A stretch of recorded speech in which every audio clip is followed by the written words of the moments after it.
i'n wisgo'r ffennaf a'r silwair yn ei le. Fe awn i gyd fel teulu'r sioe. Un seithfed neu.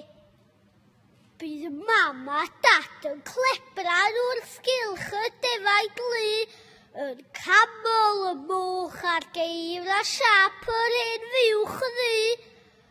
Y copiau mawr yn rhedeg sy'n mynd a sylw sian.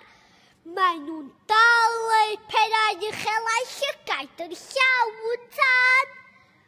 Ond cewch gadw'r da'r defaid, y copiau, yr ieir a'r y moch. I mi, bob tro rhowch darw dyr, y cwot neu'r tractor coch.